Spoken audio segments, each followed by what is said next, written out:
The other way you come in is you come in and you say, guess what, Steve, Mitch, Kelly, Bob, everybody, all the pastors?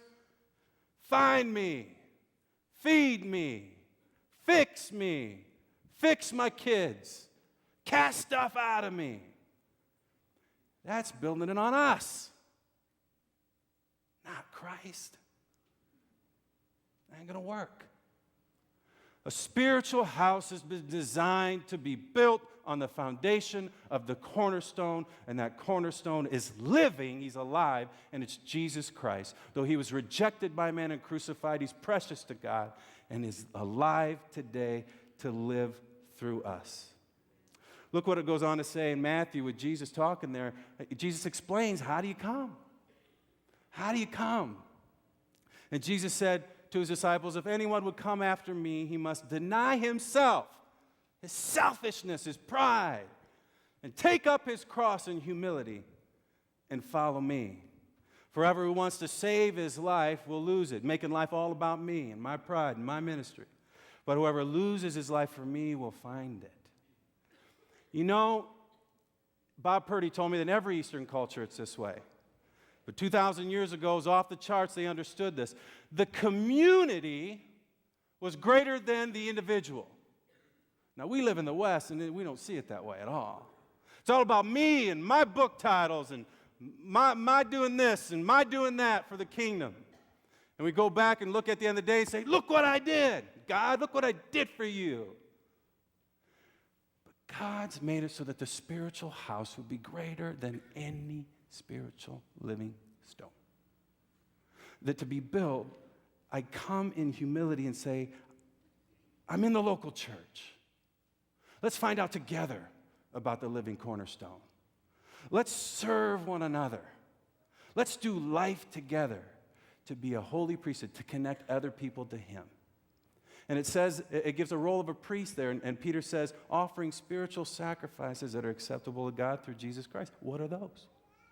What are those? Kind of confusing.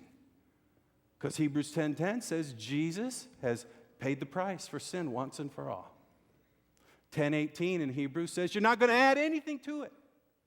You can't add your sacrifice, something you're going to do. You can't add that to it. No need. We build on the foundation that it's done. So what is the spiritual sacrifices? What are those that are acceptable to God? Hebrews 13. Let's look at it. It's going to come on the screen. Verse 15. Through Jesus, therefore, because he's told you just what I just told you, let us continually offer to God a sacrifice of praise. The fruit of lips that confess his name tells you what praise is. Do not forget to do good and to share with others, for with such sacrifice God is pleased. Paul tells us in Romans 12:1 to offer your body as a living sacrifice, your spiritual act of worship.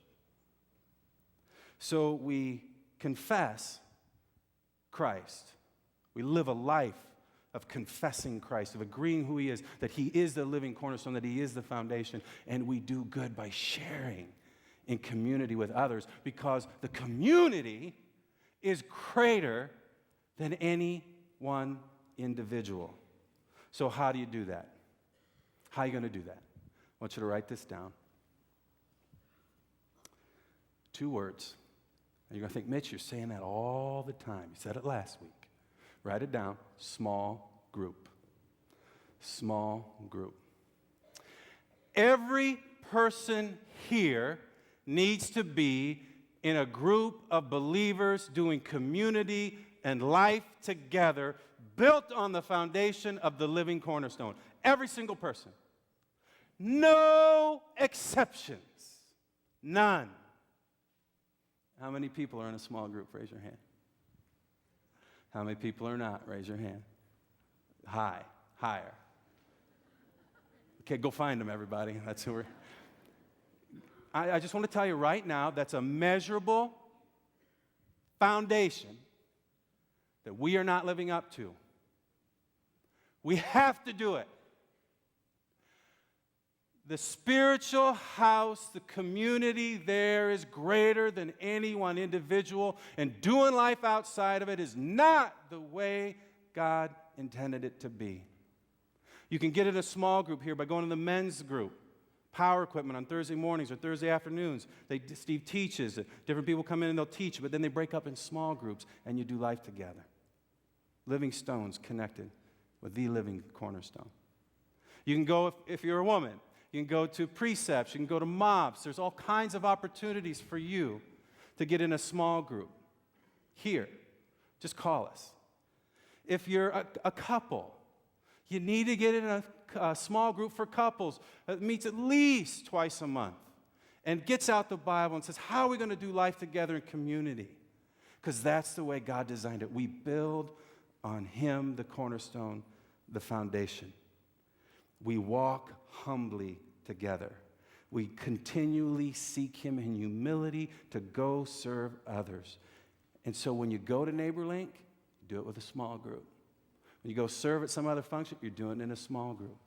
We even have ministries here. The technical team would be a good example. It's a small group of doing life together in community because the whole, the spiritual house, is greater than any one living stone. I want to introduce you to a couple friends of mine. And their story has forever altered my life. And this is Mike and Bethany Collins, and that's little Chase Corbin Collins. Not Chase Mitchell, but Chase Corbin, okay? Now, I thought that was really funny. Will you just laugh, please? Thank you. Everybody loves Corbin, and so they name their kids after him. So anyway, Corbin means sacrifice, isn't it right? Corbin means sacrifice, what we're talking about, to serve others. Mike and Bethany, in their first year of marriage, were pregnant. And Mike and Bethany do life together in community with other people. They're in a small group. They have a community of friends that have done life with them together. They come from Christian families. They go to Taylor University, and they're almost finished, and they do life together there. They're in community with other students. And when they found out they were pregnant, their friends came over and to Bethany because Mike was working a lot, and they prayed, they read the Bible, they prayed for the future of the child, and there was this excitement and this anticipation of how in community we're going to do this together. God's designed that you and I would do life together in community, and we would build as a spiritual house, as the local church, as the priesthood of all believers. Everybody plays. That we would build on the foundation, the cornerstone, the living cornerstone, Jesus Christ, who is alive, and these two did it. And I'm going to unfold their story as we go along. Second, Peter tells us our spiritual house aligns with the living cornerstone.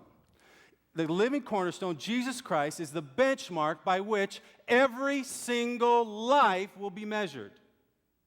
Every single one, no exceptions.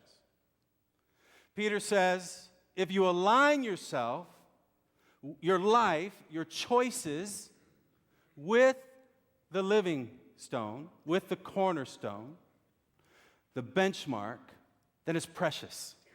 If you fully surrender your life in humility to Him, it's precious. And you live that life. You continually come, because He's the benchmark by which all will be judged. If you reject alignment with the living cornerstone, the benchmark, you will fall on that rock or that stone. He uses imagery. You will fall in judgment and be eternally separated from Him. It's not just a one-time, remember, it's not just a one-time coming. It's a life, a heart that is in relationship with Him for eternity.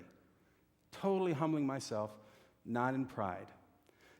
John 3:36 says it this way. Whoever believes, whoever fully surrenders, whoever humbles himself in the Son has eternal life. But whoever rejects the Son will not see life, for God's wrath remains on him.